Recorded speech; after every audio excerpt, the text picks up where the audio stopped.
네, 앞에서 필수 예제 8번을 풀어봤는데요. 거기에 관련된 확인 체크 문제 95번과 96번을 같이 정리하도록 하겠습니다. 자, 보시면 역시 다항식이 나오죠. x-2로 1차 나눴습니다. 나머지가 4이니까 나머지 정리로 쓸 수 있습니다. 여기까지가 조건이고요. 이제 물어보는 건 요게 되겠습니다. 뒷문장이 되겠죠. 그러면 보시면 조건을 또 먼저 쓰시면 fx를 x-2로 나눈 나머지 그걸 우리가 뭐라고 하죠? f2는 4가 되겠습니다. 다시 한번 이제 또 강조를 하면 이런 거죠. 나머지 정리인데요. 이게 fx를 x-2로 나누면 몫이 있겠죠. 뭐 qx라고 있을 것이고 나머지가 4입니다. 이 나머지 4를 구하기 위해서 얘 본질이 항등식이니까 미정계수를 구하기 위해서 수치 대입이나 개수 비교를 쓰면 되는데 얘를 구하는 얘가 주인공이죠. 그러면 이 x에다 얼마를 대입하면 될까? 그래서 수치 대입을 하는 거죠. 2를 대입하면 얘가 없어지니까 바로 f2가 4가 된다. 그리고 요걸 읽을 때 어떻게 읽으면 됩니까?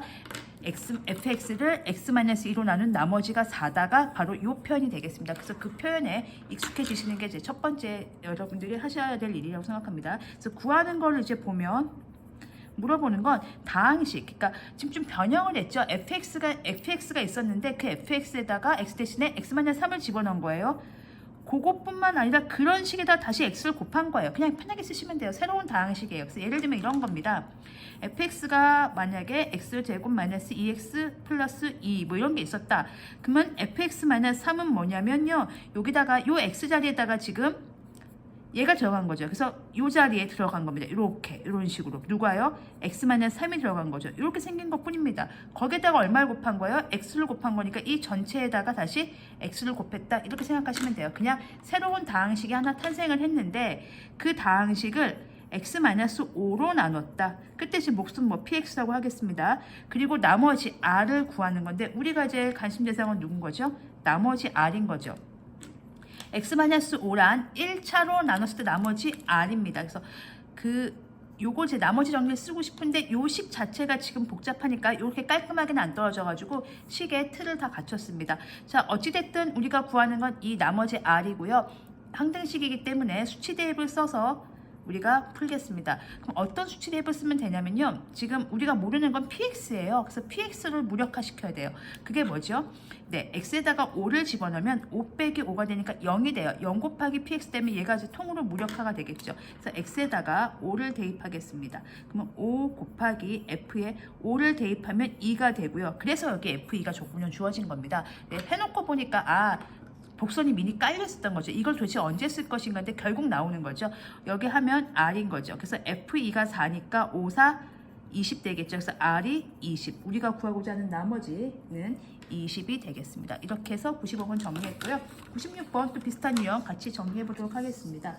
이제 96번을 보시면 이번에는 다항식 fx를 몇 차 나눴죠? 다항식 fx를 2차로 나눴네요. 2차로 나눌 때는 인수분해가 되는지 안 되는지 꼭 확인해 주시기 바랍니다.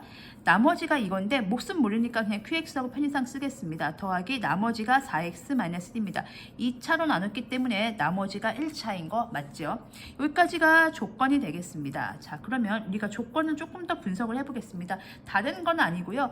이걸로 나눴기 때문에 2차일 때는 항상 여러분들이 인수분해가 되는지를 확인해 주시면 좋습니다. 인수분해가 되면 깔끔하게 넣는 수가 정해지기 때문에 그렇죠. 복잡하지 않고요. 그래서 해보겠습니다.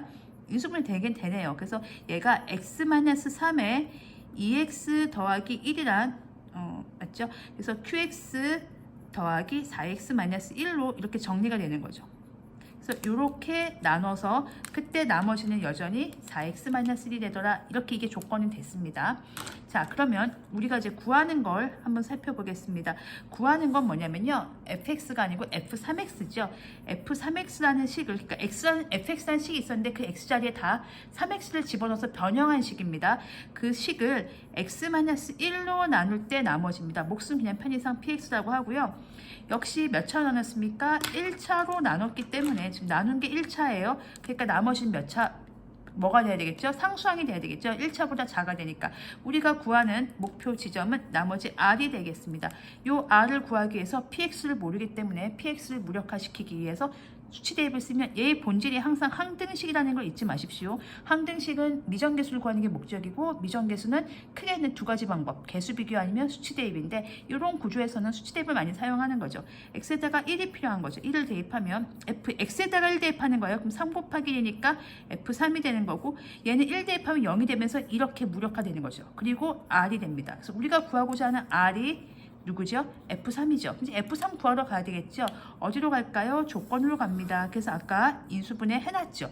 그러니까 여기다 집어넣어도 되는데요. 인수분해를 해놓으면 훨씬 보기 편하잖아요.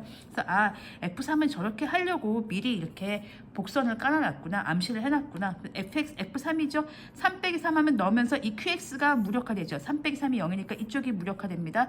여기다 3 넣습니다. 4, 3, 12 빼기 1이니까 11 되겠네요. 그래서 나누는 나머지는 그냥 11 이렇게 적으시면 되겠습니다.